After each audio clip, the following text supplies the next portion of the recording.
तब भी देश के यशस्वी प्रधानमंत्री जी ने उसको रिस्टोर किया, फिर रोका और कहा कि जो हमारे आदिवासी समाज के भाई हैं, दलित वर्ग के भाई हैं, इनका सम्मान बचे रहना चाहिए। क्योंकि साथियों, इस देश में कोई दूसरे के लिए काम करने नहीं आया। कांग्रेस पार्टी लंबे समय तक इस देश में राज किया, लेकिन इस देश में क्या था? कभी 2G था। 2G का मतलब, मैं कोई टेक्नोलॉजी की बात नहीं कर रहा, 2 जनरेशन की पार्टी थी, बाप और बेटा। जो बिहार में आप देखते होंगे कि राजद वाले लोग पहले बाप, फिर माता जी, अब बेटा जी। ये 2 जनरेशन का राजनीति है। और किसी जगह 3G चला। 3G कहां चल रहा है? 3G तमिलनाडु में चल रहा है साथियों। तमिलनाडु में करुणानिधि जी आए, MK स्टालिन आए, अब उनका बेटा एक स्टालिन आया जो सनातन को रोज गाली दे रहा है। और कुछ जगह तो 4G भी चल रहा है। 4G का मतलब समझे, 4 जनरेशन। मोतीलाल नेहरू, पंडित नेहरू, इंदिरा गांधी, राजीव गांधी और राहुल गांधी, यही है 4G। अब कौन जी चलावे इस देश में, ये तो लोकतंत्र तय करता है साथियों। लेकिन हम सभी भगवान संत रविदास के अनुयायी से आग्रह करना चाहते हैं, इस देश में नरेंद्र मोदी जी की सरकार जब 2014 में आपकी कृपा से बना, आपके आशीर्वाद से बना, तो इस देश में एक समान चीजों को खड़ा करने का प्रयास किया। सबका साथ, सबका विश्वास, सबके लिए प्रयास, ये देश में व्यवस्था खड़ा करने का काम किया। आज देखिए, इस देश में गरीबों को 1,79,00,000, लगभग 2.25 करोड़ लोगों को 5 किलो अनाज मिलता है। और देश के यशस्वी प्रधानमंत्री जी ने कहा कि 5 लाख का इलाज भी हम उनका बिहार में आयुष्मान भारत के माध्यम से करने का काम करें। खाना भी खिलाना नरेंद्र मोदी की सरकार का काम है साथियों। और बिहार में आज नीतीश कुमार जी के साथ हम सरकार में आयुष्मान भारत पिछले कई वर्षों से यहाँ लागू नहीं हुआ था, लेकिन यह भारतीय जनता पार्टी और नीतीश कुमार जी की सरकार बनी, डबल इंजन की सरकार बनी। अब गरीबों के इलाज की भी चिंता शुरू हो गई। और 2 तारीख को आदरणीय प्रधानमंत्री जी आए, 2 तारीख से इस बिहार में जो भी गरीब होंगे, जिनको भी 5 किलो का अनाज मिलता है, उनको मोदी जी की गारंटी है कि उनको 5 लाख तक का इलाज भी सरकार की व्यवस्था से खड़ा करने का काम करें। एक तरफ कौन खड़ा है? घर घर तक बिजली पहुंचाने का काम करें, गांव गांव, घर घर तक पानी पहुंचाने का काम करें। एक एक घर में, देश के एक एक घर को, हमारी जो गरीब बहनें थी उसको घर तक शौचालय पहुंचाने का काम करें। इसलिए मैं यही आग्रह करते हुए अपनी बातों को विराम दूंगा कि संत रविदास जी के विचारधारा को आगे बढ़ाते हुए विकसित भारत देश के यशस्वी प्रधानमंत्री जी बना रहे हैं। हम लोग भी विकसित बिहार बनाएंगे और विकसित बिहार में एक एक वर्ग को एक एक स्थान देकर समाज के एक एक व्यक्ति को मुख्यधारा में लाने का काम किया जाए। और रोजगार, चिंता मत कीजिएगा, रोजगार पहले भी हमारी प्राथमिकता थी। 2020 में हम लोगों ने तय किया था कि 7 निश्चय पार्ट 2 में 10 लाख लोगों को रोजगार देना है, नौकरी देनी है, पक्की नौकरी, उसको भी पूरा करना है। अभी तक जो हमारे अधूरे सपने रह गए, आज भी मैं जब यहाँ आ रहा था तो हमने अभी लघु उद्यमी योजना की शुरुआत किया और लगभग सनावाजी लगभग पहले से काम कर रहे थे। आज हमने लघु उद्यमी योजना के माध्यम से 50,000 लोगों को 50,000 रुपया देकर 2 लाख रुपया तक के लिए उनको सहायता दिया जाएगा कि वो एक योजना और अपने घर में उद्योग चलाने का काम शुरुआत कर सके। और योजना के तहत लगभग 94 लाख परिवार को पूरे बिहार में गरीबों को चिन्हित किया गया, जिसमें से 1 लाख परिवार को इस साल हम लोगों ने तय करने का काम किया है और आगे इसको लेते जाएंगे। 5 साल में सभी 94 लाख परिवार को 2-2 लाख रुपए का सहायता देकर उनको उद्योग के मुख्य धारा में लाने का काम किया गया। और हमारा मानना है कि सरकारी नौकरी तो मिलते रहेगी, लेकिन दुनिया में यदि आगे बढ़ना है, यदि स्टार्टअप करना है, आगे विकसित बिहार बनाना है, तो जिस तरह आप देखते होंगे कि मध्य प्रदेश, गुजरात, राजस्थान किस तरह आगे बढ़ने का काम किया है और वो अपने नौकरी को छोड़कर दूसरे को नौकरी देने की शुरुआत किया है। इसलिए आज संत रविदास जी के विचारधाराओं के साथ गरीबों का विकास हो, गरीबों की चिंता हो, यही हम लोगों की सरकार की प्रेरणा है कि आदरणीय नरेंद्र मोदी जी और आदरणीय नीतीश कुमार जी के नेतृत्व में ये भारत भी श्रेष्ठ होगा और बिहार भी श्रेष्ठ होगा। उनके विचारों को आगे ले जाने का काम भारतीय जनता पार्टी करते रहेगी। आप सभी साथी यहाँ आए, सबको मैं विशेष तौर पर धन्यवाद देते हुए अपनी बातों को विराम देता हूँ। बहुत बहुत धन्यवाद। विचारों को इस देश के यशस्वी प्रधानमंत्री जी आगे ले जाने का काम कर रहे हैं। दूसरे तरफ कौन है? लुटेरे, लूटने वाले।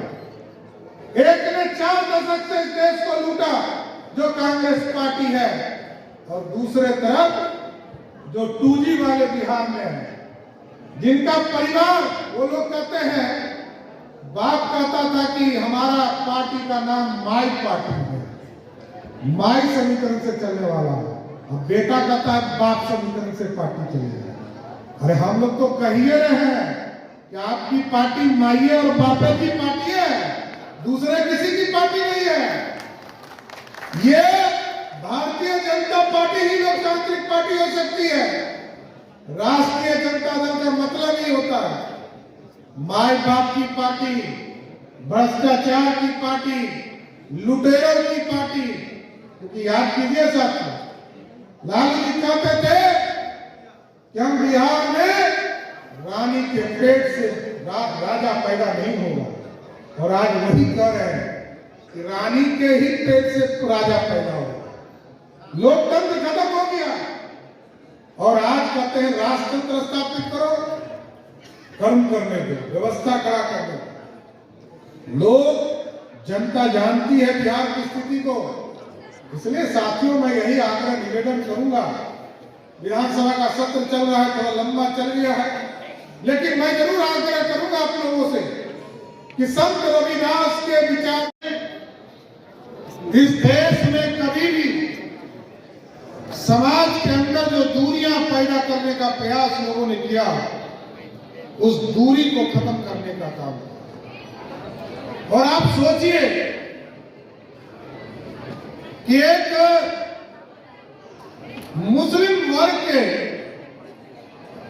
सदना पीर संत रविदास जी के पास उनको अपना धर्म परिवर्तन करने के लिए आए थे कि इनका कराना है, लेकिन संत रविदास जी से इतना प्रेरणा उनको मिली कि उन्होंने हिंदू धर्म ही उन्होंने कबूलने का काम किया।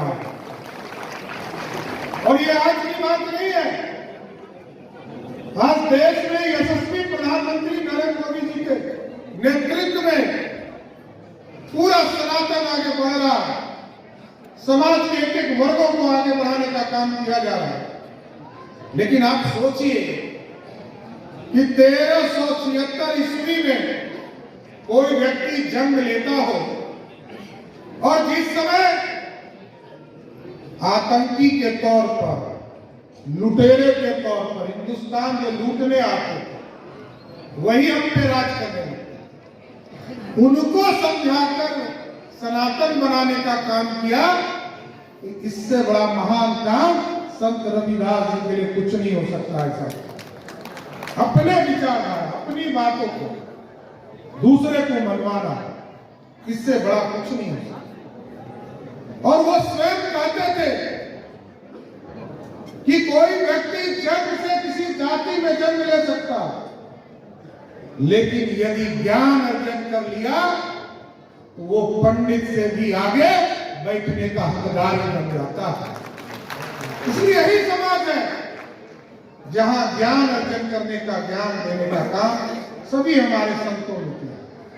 और साथियों, बड़ा स्पष्ट है, आज आप देख रहे होंगे, आज देश के यशस्वी प्रधानमंत्री जी आज बनारस पहुंचे अपने संसदीय क्षेत्र में, और संत रविदास जी की जयंती पर आज 25 फीट का एक बड़ा आदमकद मूर्ति का भी बनारस में आज उद्घाटन करने का काम किया जा रहा है। उनके विचारों को आगे बढ़ाना, उन्होंने जो हमें ज्ञान दिया, शिक्षा दिया, कैसे भारत बढ़ेगा उसकी कल्पना करना है। और साथियों, भारतीय जनता पार्टी का स्पष्ट मानना, 1952 में भी जब पहली बार चुनाव हुआ, उसके पहले जब 1950 में संविधान बनाया गया, तब भी भारतीय जनता पार्टी दलित वर्ग और एसटी वर्ग, जो आदिवासी समाज के लोग हैं, इसके आरक्षण में डॉक्टर श्यामा प्रसाद मुखर्जी खड़े थे। और आज भी नरेंद्र मोदी जी के नेतृत्व में हम एससी और एसटी वर्ग के लिए, आरक्षण के लिए तब तक आरक्षण की मांग करते रहेंगे जब तक एक एससी वर्ग का व्यक्ति मुख्य धारा में नहीं आएगा, तब तक आरक्षण इस देश में लागू होगा। इससे पीछे नहीं हटाया। और जब आपने देखा एससी एसटी एक्ट में, जब एरोसिटी एक्ट में भारत के सुप्रीम कोर्ट ने का काम कोई पार्टी करेगी तो उसका नाम है भारतीय जनता पार्टी। इस विचारधारा को आगे ले जाएगा। और हमारे जो साथी हैं, एकदम स्वस्थ रहिए। अब तो देश के यशस्वी प्रधानमंत्री जी ने आगे के दिनों में तय कर दिया है कि डिलिमिटेशन के बाद इस देश में हमारी बहनें भी मुख्यधारा में आएंगी। आज हमारा रिजर्वेशन बिहार में मात्र 16% था। आज जनसंख्या आबादी पता चल गया कि बिहार में एससी और एसटी वर्ग के लोग लगभग 22% की आबादी है। इसको भी विधानसभा और लोकसभा में अगले डिलिमिटेशन में करके 2019 के पहले जो आदिवासी वर्ग के लोग हैं, जो हमारे दलित वर्ग के साथी हैं, उनको पूर्ण रूप से आरक्षण मिलेगा। और हमारी बहनें भी 33% का आरक्षण उनको भी देने का काम नरेंद्र मोदी की सरकार। लोग कहते रहते हैं इसका सपना तो राजीव गांधी ने देखा, इसका सपना तो इंदिरा गांधी ने देखा, लेकिन इस देश में सपना पूरा करने का काम सिर्फ एक ही व्यक्ति का है, वो है मोदी जी। और मोदी जी ने जो सपना है सबका पूरा करने का काम किया। लोग कहते थे गरीबों के घर में बिजली कैसे जलेगा, सिर्फ अमीरों के घर में जलेगा। लोग नेता लोग सिर्फ बोलते रह गए, चाहे वो कांग्रेस पार्टी हो, राष्ट्रीय जनता दल हो। लालू जी सिर्फ बोलने के लिए जाने जाते थे। 15 साल तक ठहरा हुआ बिहार था। आज नीतीश कुमार जी और भाजपा की सरकार मिली तो अब बढ़ता हुआ बिहार दिख रहा होगा। अब सुशासन भी स्थापित हो रहा है। कोई गुंडों के लिए जगह नहीं है। साथी, हम लोगों ने मुख्यमंत्री जी से भी आग्रह किया और डीजीपी साहब को भी बुलाकर कह दिया, भाजपा का कोई हस्तक्षेप नहीं रहेगा। एक एक अपराधी को चुनिए और उनको हर हालत में जो माफिया लोग हैं, चाहे वो बालू माफिया हो, शराब माफिया हो, चाहे वो जमीन माफिया हो, उनको बिहार से भगाने का काम कीजिए। भारतीय जनता पार्टी पूरा सही है, क्योंकि हम तो कमिटमेंट वाले लोग, हम 70 वर्ष के बाद भी बदलते नहीं है। साथ डॉक्टर श्यामा प्रसाद मुखर्जी जी ने 1952 में संकल्प लिया था अखंड भारत का, लेकिन पूरा नरेंद्र मोदी जी ने किया। हम बदले नहीं, विचारधारा नहीं बदले, हमने कॉमन मिनिमम प्रोग्राम जरूर लागू किया। इसलिए हम कहते हैं कमिटमेंट, भाजपा जो कमिटमेंट करती है उससे पीछे नहीं आएगी। और साथियों, आपने देखा 2016 तक में देश के यशस्वी प्रधानमंत्री जी ने कहा हम गांव-गांव बिजली पहुंचाने परफेक्शन IAS UPSE और BPSC फाउंडेशन क्लासेस के लिए समर्पित संस्थान। यहाँ आपको UPSE selected and interview appeared faculties द्वारा गाइड किया जाता है। Separate batches for Hindi and English medium. 65वीं और 64वीं BPSC एग्जाम में 69 और 107 रिजल्ट्स एवं 66वीं BPSC एग्जाम में 131 रिजल्ट्स हासिल किया है परफेक्शन IAS टीम ने। परफेक्शन IAS, कुमार टार, बोरिंग रोड, पटना।